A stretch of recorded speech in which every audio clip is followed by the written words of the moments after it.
अस्सलाम वालेकुम। प्रोग्राम जुर्म अंजाम के साथ मैं हूं मुजाहिद शेख। आज के जुर्म अंजाम में हम आपको ये बताएंगे कि शहर लाहौर में डकैती की वारदातें तो होती हैं, ऑपरेशन विंग की जिम्मेदारी है कि ऐसी वारदातों की रोकथाम के लिए अमली तौर पर अहम इक़दाम करें। लेकिन फिर भी जो डकैती की वारदातें हो जाती हैं उनका माल बरामद करवाना, लूटी हुई रकम बरामद करवाना और मुल्ज़मान को कैफरे किरदार तक पहुंचाना, ये इन्वेस्टिगेशन विंग का काम है।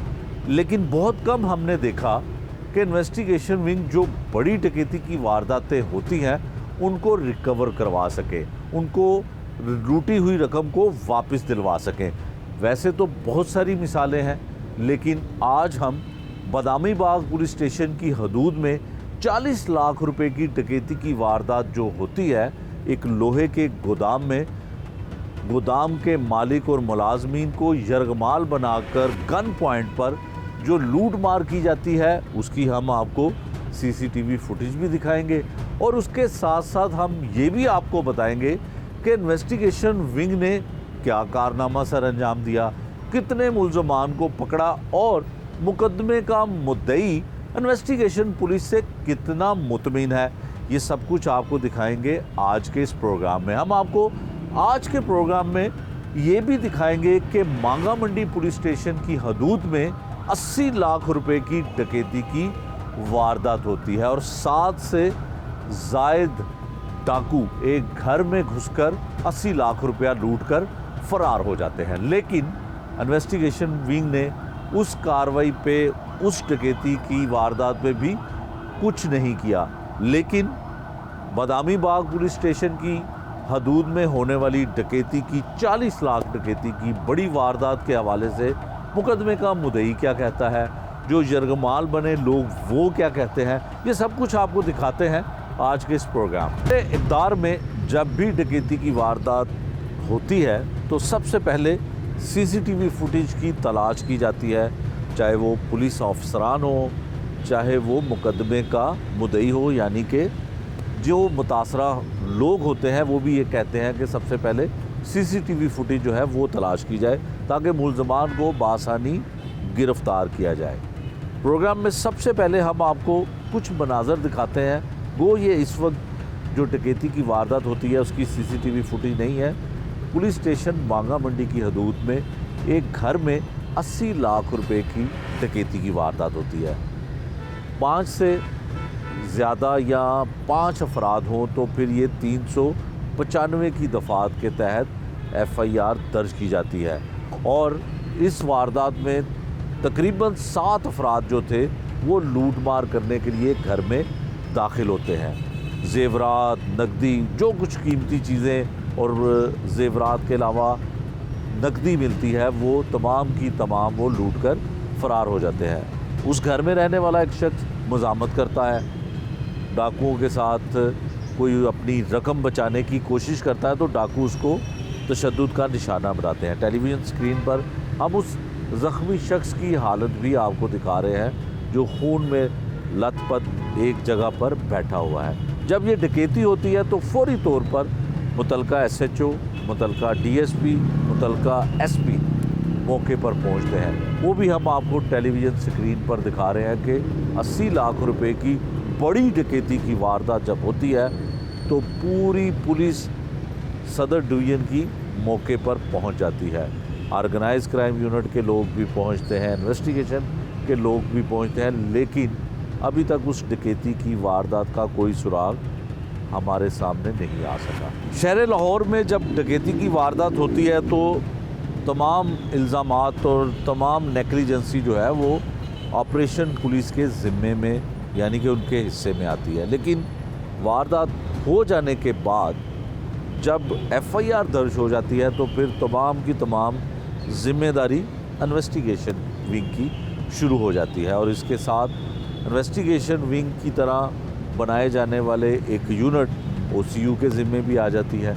लेकिन जब FIR दर्ज होती है और मुल्ज़मान को गिरफ़्तार करने का मामला आता है तो फिर इन्वेस्टिगेशन विंग की कारकर्दगी पर कई सवालात खड़े होते हैं। सबसे पहले हम आपको बदामी बाग पुलिस स्टेशन के लोहे के गोदाम में, जहां पर डकैती की बड़ी वारदात होती है।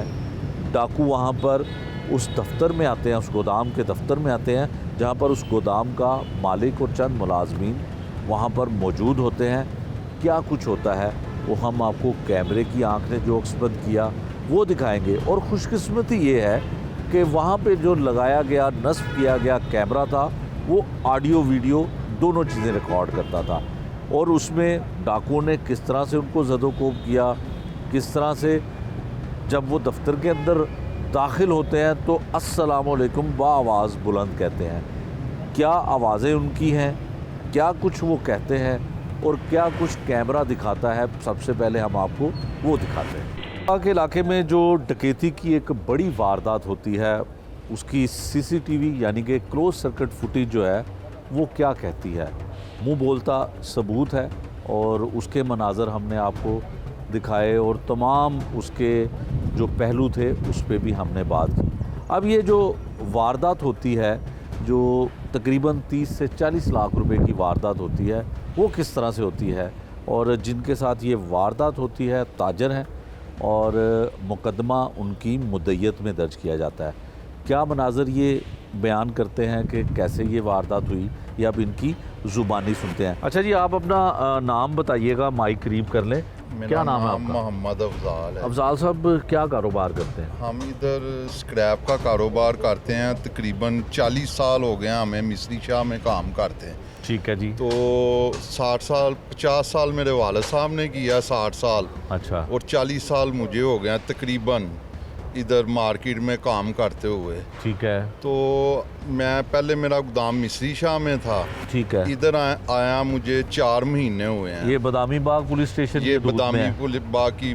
आप मुझे ये बताइए कि आपके साथ डकैती की कितनी रकम कितनी जाती है? मेरी तकरीबन 35 से 40 लाख रुपए की वारदात। FIR में आपने 30 लाख लगवाया? FIR में 30 लाख इस वजह से लगवाया था, मुझे मेरे ऊपर प्रेशर था कि इससे भी कम लिखवाएं आप पैसे। किसका प्रेशर था? ये सादा कपड़ों में कोई लोग थे, मुझे नहीं उनका मालूम। पुलिस वाले जाहिर करते थे अपने आप को? शायद हो सकता है कि ठीक है।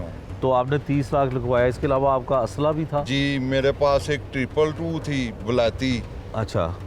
वो जर्मनी की रशियन वो थी। और कितनी कीमत थी उसकी? वो तकरीबन कोई 3 से 4 लाख रुपए की। 3 से 4 लाख की। और इसके अलावा एक 30 बोर का पिस्टल था मेरे पास। ठीक है। वो भी वो ले गए हैं। और मेरा मोबाइल भी ले गए हैं। मेरे जो अंदर व्यापारी बैठे हुए थे 2, उनका भी मोबाइल ले गए हैं वो। और उनसे जो नकदी थी वो भी ले गए हैं। ठीक है। अच्छा, अब आप थोड़ा सा अपनी ज़ुबानी बताइएगा कि वारदात हुई कैसे, कैसे डाकू आते हैं, कितने होते हैं, क्या करते हैं, किस तरह से आपको यरगमाल बनाते हैं? CCTV फुटेज में तो सब कुछ नज़र आ रहा है। हस्बे मामूल मैं अपने काम में मामूर था। हमारा इधर ठेकेदार था अमीन। ठीक है। वो दफ्तर में आता जाता था, उसको पता था कि इधर कैश कितना है, कौन आता है कौन जाता है, पैसे कहाँ कहाँ पड़े हुए हैं। ठीक है। उसके अलावा कोई दूसरे बंदे को इजाज़त नहीं थी आने की, वही आता था जो मेरे जानने वाला था। ठीक है। तो पहले मेरा मिस्री शाह में गोदाम था, उधर मैं छोड़ के ना इधर आ गया हूँ बदामी बाग की दूध में। ठीक है। इधर आए मुझे 4 माह हुए हैं। ठीक है। 4 माह के दौरान जो है ना, मेरा जो ठेकेदार है ना मीन, वही मेरे अंदर दफ्तर में आता था और कोई भी नहीं था आता। ठीक है। तो हस्बे मामूल ठेकेदार इधर ना माल प्रेस बंडल कर रहा था, ये पड़े हुए हैं बंडल, ये प्रेस कर रहे थे वो। ठीक है जी। तो ठेकेदार से मैं मिलता हूँ, उसको कहता हूँ ये लड़का कौन है? कहता है ये मेरा भाई है, इसका नाम हसन, उसका नाम मोहम्मद से है ना, उसको हसन हसन कहते हैं। ठीक है जी। तो मुझे नहीं था पता कि इनके दिल में कोई चोर है। अमीन को पता था कि मेरा UPS ख़राब है और ब्रेकर सड़ा हुआ है, लाइट जो है ना इमारत की नहीं आ रही, इधर की आ रही है उधर की नहीं आ रही। तो हस्बे मामूल शाम को मैं वो ब्रेकर भी ठीक करवाता हूँ और रिपेयर करवाने के बाद UPS भी आ जाता है, वो भी रिपेयर होता है। इलेक्ट्रीशियन देखता है कि आपका ना कैमरे नहीं चल रहे, वो कहता है जी इसकी सप्लाई जो है ना वो जल गई है, सप्लाई नहीं ले आए, ये ठीक हो जाएगी। मैं अपने बेटे चौधरी मीर हमजा से बोलता हूँ कि यार तुम ये 2 सप्लाइयाँ ले आओ, एक ख़राब हो तो दूसरी हम डाल लें, फिर हम बाज़ार से ले आएँ। मेरा बेटा चले जाता है तो मैं हस्बे मूल अपने व्यापारी का हिसाब करने लगता हूँ। तो इतने में ना मसल्ला 3 डाकू अंदर आते हैं। आते ही मुझे ना यरगमाल बना लेते हैं, बना के लूट मार करते हैं। सेफ के मुख्तलिफ खानों में ना पैसे पड़े होते हैं, वो पैसे ले जाते हैं। मैं इधर 15 पे कॉल चलाता हूँ, 40 लाख रुपए की मेरे साथ ना डकैती हो गई है। तो इधर पुलिस आती है, मौके पे पूछते हैं मुझसे कैसे हुई, क्या हुआ, मैं उन्हें सब बताता हूँ। पहले तो उनको यकीन नहीं आता, फिर मैं उनको कहता हूँ कि सर मेरे पास इससे ज़्यादा पैसे थे, मैंने 40 लाख की करवाई है, इससे ज़्यादा पैसे थे, पता नहीं वो अभी पड़े हुए हैं या वो भी ले गए हैं। अगर वो पैसे पड़े हुए तो मेरी वारदात जो है ना वो 40 लाख से ज़्यादा है। अगर ना पड़े हुए तो फिर मेरी 40 लाख की वारदात है। तो वो कहते हैं जी अभी आप किसी चीज़ को हाथ ना लगाएं जब तक अपना वो फॉरेंसिक वाले नहीं आते। ठीक है। तो इतने में डीएसपी साहब और एसएचओ साहब मुझे कहते हैं कि बेटा आप सोच लो, ज़्यादा पैसे हैं, कम में अच्छा नहीं लगता, हाँ, बाद में कोई परेशानी बने। मैं कहता हूँ ठीक है, मैं उनसे इजाज़त मांगता हूँ कि मुझे ना ज़रा सेफ खोल के खुफिया खाने देख लेने दें मेरे कितने पैसे गए हैं। ठीक है। मैं वो खुफिया खाने खोलता हूँ तो उनमें से 25 लाख मेरा निकल आता है, पड़ा होता है। तो वो कहते हैं जी अब तो तुम्हारा 15 लाख रह गया। आपकी 65 लाख की हाँ डकैती जी, होनी थी। 65 लाख से भी ज़्यादा बननी थी। ठीक है। वो मुझे कहते हैं जी 25 लाख तो मिल गया, अब तुम्हारा क्या रह गया, अपना 15 लाख। तो मैं कहता हूँ नहीं सर मेरे ज़्यादा पैसे गए हैं। इतने में जो सादा कपड़ों में लोग थे वो मुझे ना थोड़ा सा थ्रेट करते हैं कि हम तुम पे पर्चे दे देंगे, अगर गलत बात हुई ये होगा वो होगा, ऐसे होगा ऐसे होगा। इतने में ही जो ना जब वो 25 लाख अंदर से निकलता है ना सेफ से, तो मेरा भाई है इधर, एक भतीजा भी है, भाई भी है, शानी उसका नाम, ज़ीशान चौधरी, ज़ीशान उर्फ शानी उसे कहते हैं। वो इधर मौजूद होता है। तो वो हमारे जो लोहा मार्केट के सदर हैं, अल्लाह उनको ज़िंदगी तंदुरुस्ती दे, बहुत अच्छे आदमी हैं, चौधरी आमर सदीक साहब। उनको वो फ़ौरन फ़ोन करता है कि जो साहब ऐसे ऐसे वारदात हो गई है, तो 25 लाख जो है ना वो लेके जा रहे हैं, तो आप मेहरबानी करें। वो कहते हैं जो मुतलका अफसर है ना उनसे मेरी बात कराएं। वो मुतलका ऑफिसर से उनकी बात करवाते हैं, तो वो 25 लाख जो है ना वो हमें दे देते हैं। ठीक है। वो हम शाम रख लेते हैं। तो इतने में वो जो है ना मुझे थाने ले जाते हैं, थाने ले जाके मेरी तफ्तीश करते हैं सारी, जो मेरे FIR आप मुद्दई हैं, डकैती आपके साथ हुई है, तफ्तीश भी आपकी होती है? तफ्तीश भी मेरे पास इतने पैसे कहाँ से आए, अच्छा, तुम इतने पैसे रखे, तुमने कैसे रखे, क्यों रखे, किस लिए रखे। वो ऐसा था, एक तो सर्दी थी, 3-4 दिन मेरे पास माल नहीं आया। दूसरा मैंने अपने बेटे की फ़ीस भेजनी थी कनाडा, उसके लिए मैंने पैसे रखे हुए थे। पहले मैं फ़ीस भेजता था ना, तो वो अब जो हुकूमत बदली है ना उधर की अमेरिका की, तो उन्होंने कुछ पाबंदियाँ लगानी थी कनाडा के ऊपर, तो उसकी वजह से ना वो फ़ीस भी जो है ना भर जानी थी।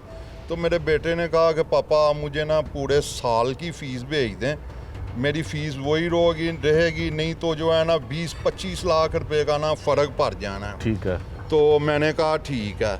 मैंने कहा पहले मैं ना आधी फ़ीस भेज देता हूँ, तकरीबन कोई 40 से 50 लाख मैं भेज देता हूँ, बाकी जो होंगे ना वो मैं तुम्हें बाद में भेज दूँगा। वो मैं जुमे रात को देने जाने थे। तो अमीन जो ठेकेदार है ना, इसको सब पता था मेरे पैसे कहाँ कहाँ पड़े हुए हैं, किस किस जगह पे पड़े हुए हैं। अच्छा, ये तो आपके साथ वारदात हो गई, पुलिस भी आ गई। जी जी। इन्वेस्टिगेशन वालों ने आपकी रकम बरामद कर ली? नहीं जी, वो ऐसे हुआ कि जब हम थाने में गए ना, ऑपरेशन वालों ने सबके मुझसे पूछी कि आपके पास कौन कौन काम करता है। मैंने सबके शनाख्ती कार्ड पेश किए। ठीक है। और उनकी डिटेल दी। अमीन ठेकेदार को मैं बुलाता हूँ, मैं कहता हूँ भी तुम इधर ठेकेदार हो, जो तुम्हारे आदमी हैं ना, तुम उनकी डिटेल दो। वो डिटेल लेके आता है तो अपने भाई का नाम नहीं लिखाता वो। तो मैं कहता हूँ यार अपने भाई का भी नाम लिखाओ। वो उसका नाम लिखाता है। तो अली हसन साहब इधर बहुत अच्छे ऑफिसर हैं, इधर जोसेफ कॉलोनी के चौकीदार चौकी इंचार्ज हैं वो। ठीक है। उन्होंने जो है ना फ़ौरन उसका डाटा निकाला तो उसके ना बकरियां चोरी का पर्चा था। ठीक है। तो उन्होंने कहा जी इसको लाओ। अमीन ने कहा जी उसकी ज़मानत हो गई हुई है, वो झूठा पर्चा था, खारिज हो गया हुआ है। ठीक है। उन्होंने कहा तुम उसे लेके आओ, हम है। उसे कुछ नहीं कहेंगे, सिर्फ पूछना है। जिसकी वारदात हुई है उसने तो पूछना है ना उसके लिए। अमीन जो है ना 22 को वारदात होती है और 27 तारीख को अपने भाई को लेके आता है। उसका भाई आता है उधर यूनियन के दफ्तर में। ठीक है। उधर हमारे सदर साहब कहते हैं कि भाई अगर तुम बेगुनाह हो ना तो मैं तुम्हारे साथ हूँ, अगर तुम गुनाहगार हो ना तो मैं तुम्हारे साथ नहीं हूँ। बेशक तुम कहीं भी चले जाओ, मैं तुम्हारा साथ कभी नहीं दूंगा। अगर तुम बेगुनाह हो ना, तुम्हारे साथ कोई ताकतवर भी होगा ना तो मैं तुम्हारे साथ खड़ा हूँ, अगर तुम बेगुनाह हो। ठीक है। तो वो कहते हैं तुम जाओ थाने, अगर तुम बेगुनाह हो तो मैं तुम्हारे साथ हूँ। इतने में वो ना थाने चले जाते हैं, मैं भी साथ जाता हूँ। थाने जाके वो थोड़ी सी इन्वेस्टिगेशन करते हैं, वो नहीं मानता। 27 को भी नहीं मानता, 28 को भी नहीं मानता। 29 तारीख को जो इन्वेस्टिगेशन के जो है ना अपना तफ्तीशी अमजद साहब वो आते हैं मेरे पास और कांस्टेबल वहीद उनके साथ होता है। मुझे आगे कहते हैं कि यार तुम्हारे साथ जो वारदात हुई है ना, हमें इसका शदीद दुख है, लेकिन हमारे पास ना इतने वसाइल नहीं हैं। तुम अपना केस ना CIA में ले जाओ। इन्वेस्टिगेशन वाले कहते हैं तुम अपना केस CIA में ले जाओ, तो उधर से अपनी तफ्तीश करवाओ। उनके पास जो है ना हर चीज़ मौजूद है। कुछ वारदातों का वो हवाला भी देते हैं कि एक वारदात हुई 9 लाख इधर जो है ना अपना मोबाइल चले हुए थे, उनमें से एक जो है ना अपना उन्होंने वारदात ट्रेस की। CIA इछड़ा वालों ने, शकील भट्ट साहब और मोहम्मद अली भट्ट साहब ने। तो आप उनसे तफ्तीश ये करवा लें, उधर ट्रांसफ़र करवा लें। मैं कहता हूँ जी ठीक है। ये सुन के मैं परेशानी के आलम में घर चला जाता हूँ। तो उसका भाई जो है ना मीन, वो पीछे से ना मार्केट में घूमना शुरू कर देता है। जो बड़े बड़े ताजर हैं ना उनके पास जाता है कि मेरा भाई बेगुनाह है, तो इन्होंने पकड़वा दिया। इन्होंने पकड़वा दिया, हमारे साथ जुल्म हुआ है, ये हुआ है, वो हुआ है, तो आप कुछ करें। वो कहते हैं ठीक है जी, हम उनको फ़ोन करते हैं अफजाल साहब को, यहाँ थाने तुम्हारे साथ जाएंगे, सुबह जाएंगे तो कुछ करेंगे। इतने में कुछ लोग मुझसे रब्ता भी करते हैं कि यार वो क्या माजरा है। मैं उनको बताता हूँ कि ऐसे ऐसे ये बात है, अगर बेगुनाह होगा तो चौधरी साहब ने कहा हुआ है कि मैं उसके साथ खड़ा हूँ, अगर गुनाहगार है तो फिर मैं तुम्हारे साथ खड़ा हूँ। ठीक है। तो भाई अगर वो बेगुनाह है तो आप ले जाओ, अगर गुनाहगार है तो फिर उसे रहने दो। इसी इसना में 30 तारीख आ जाती है। 30 तारीख को मैं इधर आता हूँ। मीन मुझे कहता है जी देखें जी आप ज़्यादती कर रहे हैं, ये कर रहे हैं, वो कर रहे हैं, आपका नुकसान। मैं उसे कहता हूँ यार अल्लाह ने ना मुझे पोती दी है, मेरा बेटा हॉस्पिटल में है। तो वो आता है ना तो मैं उसको कहता हूँ तुम्हारे भाई को ले आते हैं। तो कहता है जी ठीक है। बेटा मेरा जो है ना वो शाम को आता है, उधर लेट हो जाता है, इस वजह से ना थोड़ी डिले हो जाती है। डिले के बाद जब शाम पड़ती है ना तो अली हसन साहब जो चौकी इंचार्ज जोसेफ कॉलोनी थे वो, और एजाज भट्टी साहब वो आते हैं। उस दिन होती है जुमेरात। मुझे कहते हैं चाचा तेरी वारदात लभ लईए तो फिर। मैं कहना जी बड़ी अल्लाह की मेहरबानी है, मनु अल्लाह पाक ते यकीन है कि मेरे वालद साहब कहते ही पुत्तर जिहड़ा बंदा ज़कात दिंदा ना उहदे पैसे नहीं जा सकते, तो हो सकदा तुहाडी मेहरबानी है जे लभ गई है। तो मन कहते ने थाने आ। मैं थाने चले जाना। थाने जाना तो मन कहते ने चाचा तेरा पिस्टल है। मैं वेख के कहना जी आ मेरा पिस्टल है। मेरे नाल को कागज़ दिखाते ने कि चाचा कागज़ तेरे ने। मैं कहना हाँ जी मेरे ने जी। कहते ने आई आ फिर। खैर वो मैं उत्ते इन्वेस्टिगेशन वाले जो इंचार्ज सन रजवान साहब, वो मैनू उत्ते लाई जाते ने, तो लिजा के कहते ने लियाओ यार चाचे दे मुलजम नूं। उन्होंने लियाते ने ਮੁਹੰਮਦ ਸੈਨ ਉਰਫ ਉਹ ਜਿਹੜਾ ਹਸਨ ਠੇਕੇਦਾਰ ਦਾ ਜਿਹੜਾ ਭਰਾ ਸੀ। ਠੇਕੇਦਾਰ ਦਾ ਭਰਾ ਸੀ, ਠੀਕ ਹੈ। ਉਹਨੂੰ ਲਿਆ ਕੇ ਪੁੱਛਦੇ ਨੇ, ਹਾਂ ਬਈ ਦੱਸ ਬਈ।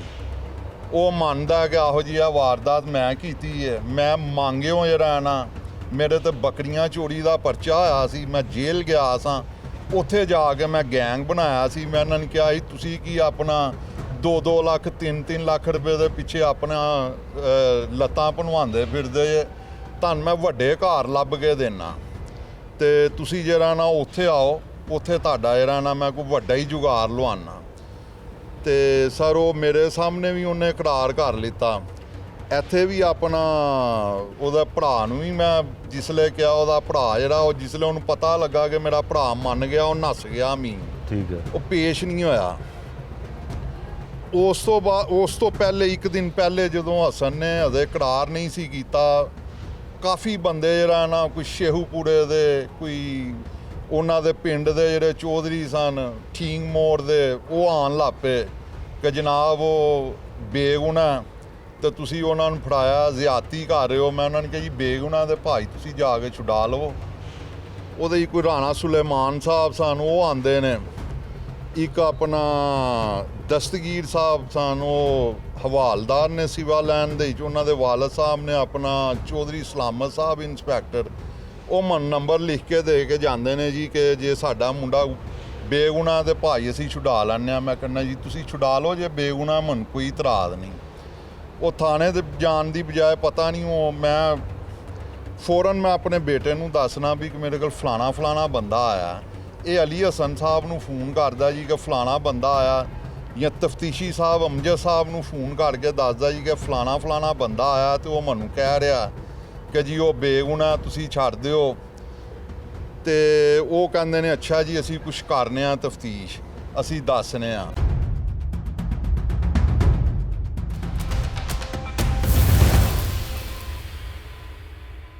मुकदमे का मुद्दई जो एक मुलजिम गिरफ्तार होता है उसके हवाले से क्या कहता है ये तो आपने सुन लिया, लेकिन बात यहाँ तक ख़त्म नहीं होती। एक मुलजिम गिरफ्तार होने के बाद पुलिस से परेशान मुकदमे का मुद्दई इससे आगे भी बहुत कुछ बताना चाहता है, पुलिस हुकाम से अपील करना चाहता है। और वज़ीर आला पंजाब मरियम नवाज़ जो पंजाब में बिलखसूस लाहौर में क्राइम रेट की शरह को बढ़ते हुए देखकर अफसरान को क्राइम को कंट्रोल करने की हदायत भी कर रही हैं, उनको क्या अपील करता है, उनको क्या कहना चाहता है, ये भी हम आपको आगे चल के सुनवाते हैं।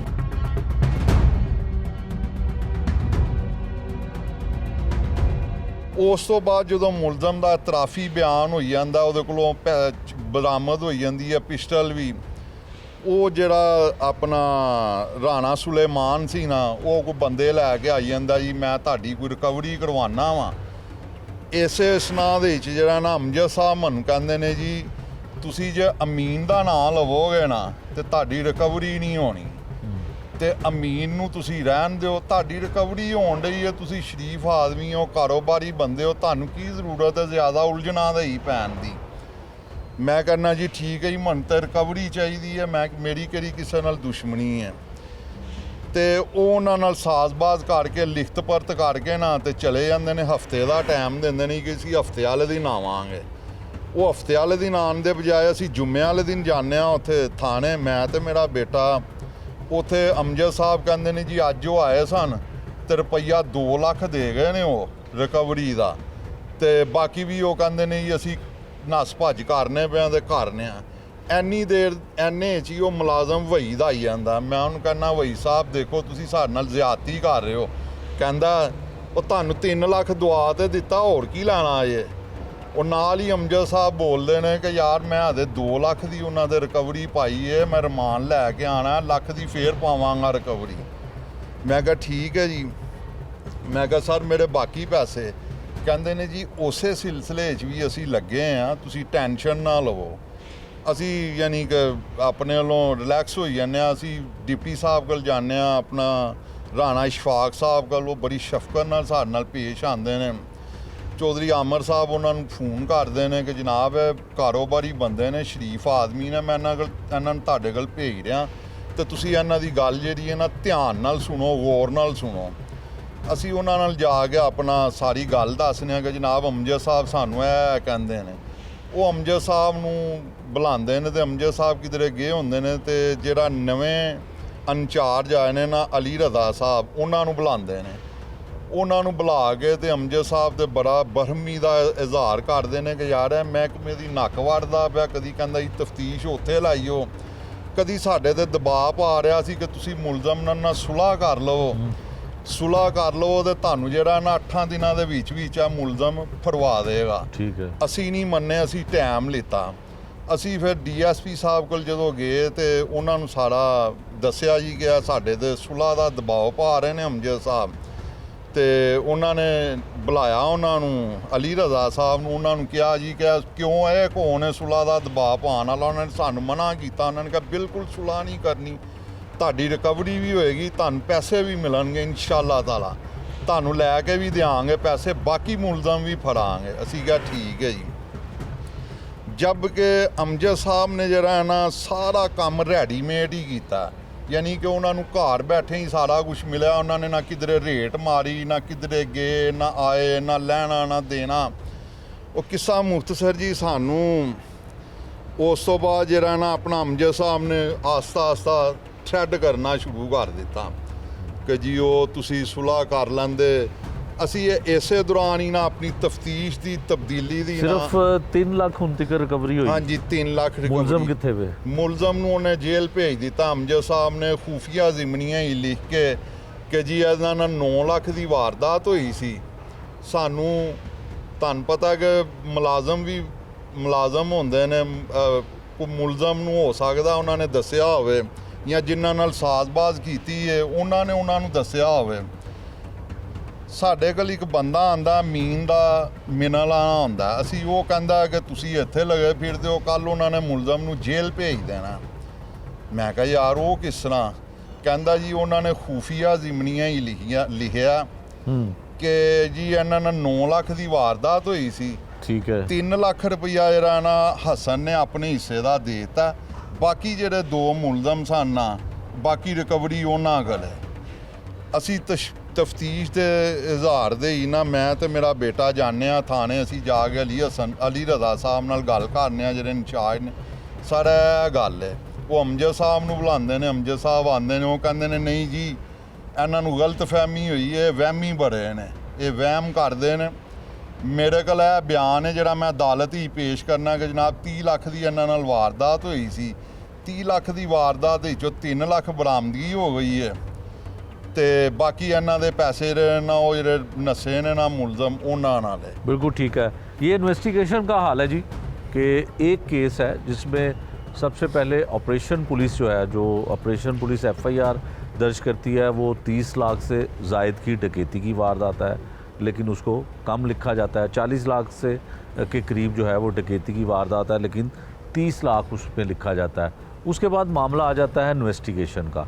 यकीनन इन्वेस्टिगेशन का काम है कि किसी के साथ भी हीनियस क्राइम, ये डकैती की बड़ी वारदात है, मतलब 40 लाख रुपए किसी के लूट कर जाना, गन पॉइंट पर यरगमाल बना के 40 लाख रुपया लूटना इन्वेस्टिगेशन पुलिस, मुतलका पुलिस स्टेशन के लिए बड़ा चैलेंज है। लेकिन मुलजिम जो है वो गिरफ़्तार किया जाता है और उसके बाद सिर्फ 3 लाख रुपए की रिकवरी जो है वो डाली जाती है और उसके बाद मुलजिम को जेल भिजवा दिया जाता है। वो भी रिकवरी इस तरह से कि मुलजमान के जो लवाकिन या जानने वाले वो आते हैं, ख़ुद पैसे देते हैं कि इसकी सुलह करवा दी जाए, मुकदमे का जो मुद्दई है उसकी रिकवरी कर दी जाएगी तो आप उसके साथ सुलह कर लें। लेकिन सुलह तो दूर की बात, रिकवरी तो दूर की बात, उसको जेल भिजवा दिया जाता है और बाकी का जो पैसा है वो ये कहा जाता है पुलिस की जानिब से, इनको ये बताया जाता है कि वो जो भागने वाले मुलजमान हैं वो उनके पास है।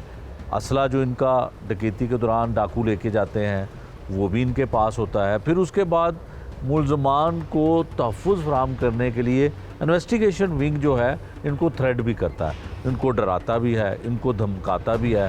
फिर सबसे एक अहम बात जो इन्होंने हमें बताई कि वो CCTV फुटेज जो अक्सर औक़ात इलेक्ट्रॉनिक मीडिया के ऊपर दिखाई जाती है, उस पर नशर की जाती है, तो वो पुलिस जो है थोड़ी हरकत में आती है, क्योंकि पुलिस के आला हुकाम जो हैं वो इंचार्ज इन्वेस्टिगेशन हो एसपी इन्वेस्टिगेशन हो, डीएसपी इन्वेस्टिगेशन हो या ऑपरेशन विंग की पुलिस हो, उनको वो पूछते हैं कि ये वारदात कैसे हुई और उसका नतीजा क्या निकला, मुलजमान पकड़े गए, रिकवरी हुई।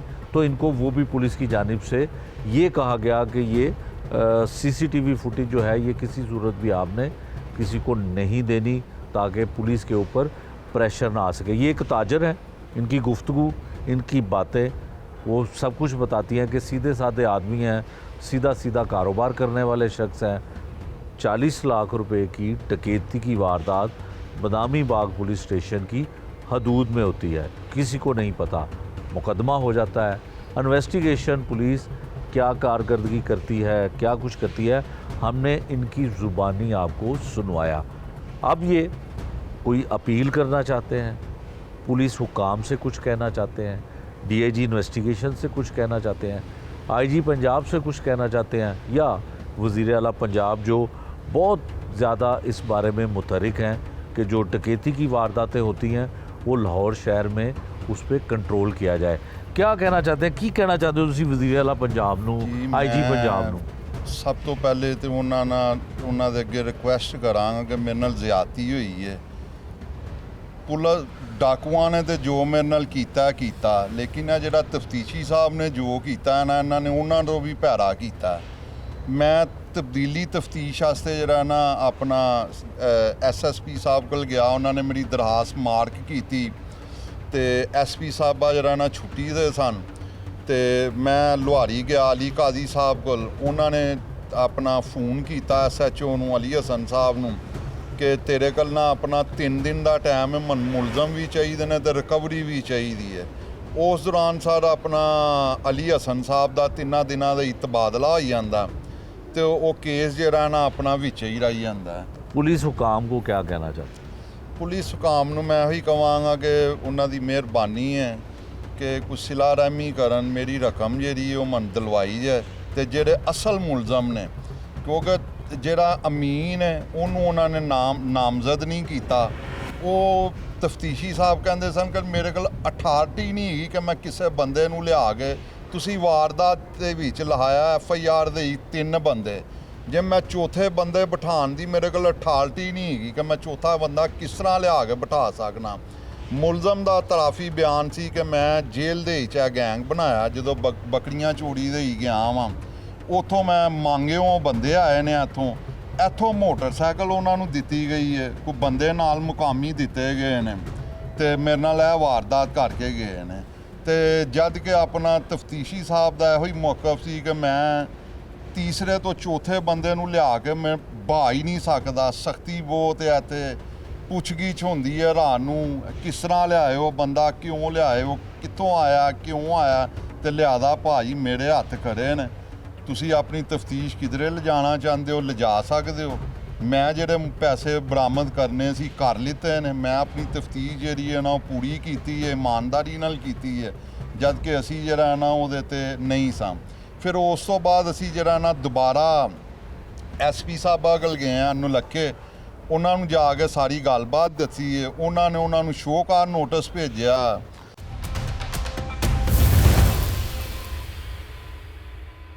और मुकदमे के जो मुद्दई हैं उनके साहबजादे भी हैं। पुलिस का जो प्रोसेस इन्वेस्टिगेशन का हुआ इसमें ये साथ जाते रहे। भाई क्या नाम है आपका? मेरा नाम जी अमीर हमज़ा। अमीर हमज़ा साहब, आप ये बताइए कि डकैती की जब वारदात हुई जी, पुलिस आई जी, इन्वेस्टिगेशन शुरू हुई जी, क्या लगा, कितना इंसाफ मिला?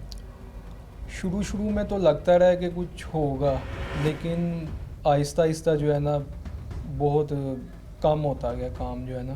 ठीक है। क्योंकि जब अमीन के पीछे से वो आए ना उसके मिलने वाले या जो भी, उसके बाद से हमारा जो मामला है ना ये बहुत स्लो हो गया, बहुत ज़्यादा। पुलिस ने दिलचस्पी कम कर दी? बहुत ज़्यादा कम कर दी। क्या वजह लगती है आपको? वजह ये लगती है कि पीछे जो उसके अमीन के पीछे जो लोग आए ना, जो तफ्तीशी साहब को मिले, ये वजह लगती है। दूसरी, हमने अपनी तफ्तीश तब्दीली की दरख्वास्त भी दी थी OCU में तब्दील कर दें, क्योंकि इनसे कोई काम नहीं हो रहा। ठीक है। वो भी हमारी जब मुलाकातें होती रही SP साहिबान से तो वो उन्होंने इनको हफ्ते का टाइम देते रहे। ठीक। आज भी बेसिकली हमारी मुलाकात होनी थी, लेकिन वो छुट्टियों पे मतलब कि मसरूफ़ और इस तरह का मामला था। ठीक है।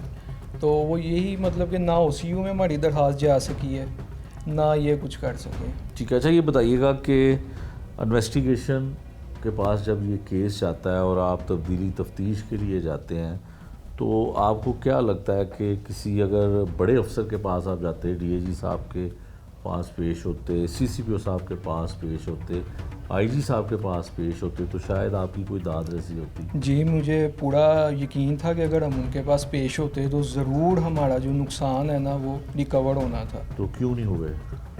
बेसिकली ये हमारे जो इन्वेस्टिगेशन है ना बदामी बाग के, ये इन्होंने हमें अपने तक ही जो है ना महदूद जो है ना रखा, ताकि हम आगे जो है ना जा ही ना सकें। तो मीडिया पे जाने से भी रोकते रहे? हाँ जी, मीडिया पे जाने क्या से भी कहते कि मतलब कि एक तो वो हुलिये तब्दील कर लेंगे, ये तो सिर्फ एक था, और दूसरा ना अपनी मेलाफाइडी या जो भी अपना मैटर उसको छुपाने के लिए जो है ना, जहाँ तक मुझे लगता है कि नहीं उन्होंने मीडिया पे जाने दिया। ठीक है, ये माइक ज़रा भाई को दीजिएगा। क्या नाम है भाई आपका? सुभान अली। सुभान, जब डकैती हुई, डाकू इस जगह पे आते हैं, तो उस वक्त क्या मंजर आप देखते हैं, क्या होता है, क्या करते हैं? आपको भी यहाँ पे यरगमाल बनाया गया असले के तौर पे? मुझे भी इधर वो आए हैं, कमरे में दाखिल हुए हैं और ना गन पॉइंट पे मैं बाहर बैठा था, चेयर पे बैठा था, मुझे भी बाहर से पकड़ के लाए। एक और लड़का काम कर रहा था, उसे भी पकड़ के अंदर ले आए। ठीक है। हमें इधर मुंह उनके नकाब था? नकाब था, दो के नकाब थे, एक ने चादर, तीनों की नकाब था, एक ने हेलमेट पहना था। अच्छा। और दो के मुंह पे नकाब था, और एक ने चादर ओढ़ी हुई थी, बकाया जर्सी और जैकेट में थे। असला कितने लोगों के पास? तीनों के पास ही असला था। वेपन था? वेपन था। फिर क्या किया उन्होंने यहाँ पे अंदर आके वो हमकी पहले तलाशी ली सब ने, बाद में वो चाबियाँ वगैरह उस्ताद की जेब से निकाल के सारी उन्होंने लॉकर खोले हैं, खोल के और हमारे मोबाइल में मुझे चपेट भी मारी उन्होंने। मुझे कहते थे मोबाइल का लॉक खोलो। मैंने लॉक खोलने लगा हूँ, मुश्किल था लॉक, तो उसने कहा ख़त्म कर दो। इधर वो तलाशी लेने लग गया मामू की, और दूसरा आया उसने मुझे चपेट पर मारी है कि आपने मोबाइल क्यों पकड़ा, और DVR भी उन्होंने मुझसे उतरवाया कि DVR उतारो। तो फिर DVR लेके क्यों नहीं गए? फुटेज तो बच गई। वो DVR जो है ना इधर लेके जाने लगे, थैला खाली किया है, इस चेयर के ऊपर रेड कलर का ना गिलाफ चढ़ा था पीछे वाली साइड पे। ठीक है। वो सामने पड़ गया, वो उन्होंने उतारा है, उसमें सारा सामान पहले शॉपर में डाला है, बाद में उसमें डाल के तो DVR उन्होंने पकड़ा, उसमें डालने लगे, इधर रखा है दोबारा, फिर जाते वक्त फिर भूल गए वो। ठीक है, भूल गए। तो पुलिस ने आपका बयान लिया, इन्वेस्टिगेशन वालों ने आपसे स्टेटमेंट लिया, क्या कुछ पूछते थे कि वो कुछ नहीं, डकैती हुई भी है या तुम झूठ बोल रहे हो? वो यही पूछते थे, वो कहते थे डकैती आपने करवाई है, हमें कहते थे। अच्छा जी। फिर आपने क्या जवाब दिया? हमें क्या, उन्होंने कहा इनका बायोडाटा इनको भी ठाने ले चलो उधर अपना, तो इनके भी पीछे से सारा डाटा चेक करवाओ। हमने कहा कोई मसला नहीं, आप करवा लें जो भी है हमारा, हम ऐसे वैसे है ही नहीं। तो वो इधर ही फिर सारा के मुकदमे का मुद्दई क्या कुछ कहता है, उसने पुलिस के हवाले से क्या कुछ कहा, ये तो हमने आपको सुनाया, लेकिन इस केस के हवाले से पुलिस का मौक़िफ़ क्या है वो भी हम आपको बता देते हैं। SP सिटी ऑपरेशन अली काजी हैं। जब हमने इस केस के हवाले से उनका मौक़िफ़ जाना तो उनका मौक़िफ़ ये था कि इसमें एक मुलजिम को गिरफ़्तार कर लिया गया है, जिससे गालिबन 3 लाख रुपए की रिकवरी जो है वो कर ली गई है, और एक पिस्तौल जो डकैती के दौरान मुलजिम ले जाता है वो भी उससे बरामद कर लिया गया है। बाकी 2 मुलजिम जो हैं वो फ़रार हैं, और SP सिटी ऑपरेशन उनका ये कहना है, उनका ये मौक़िफ़ है कि जो 2 फ़रार होने वाले मुलजमान हैं, बाकी रकम उनके पास है, और पुलिस हर मुमकिन कोशिश कर रही है कि उनको गिरफ़्तार किया जा सके। इन्वेस्टिगेशन पुलिस और ऑपरेशन पुलिस दोनों मिलके उन डाकुओं को गिरफ़्तार करने के लिए हर वो मुमकिन कोशिश कर रही है। ये था आज का जुर्म अंजाम। नए प्रोग्राम तक के लिए मुझे दीजिए इजाज़त। अल्लाह ने के बाद।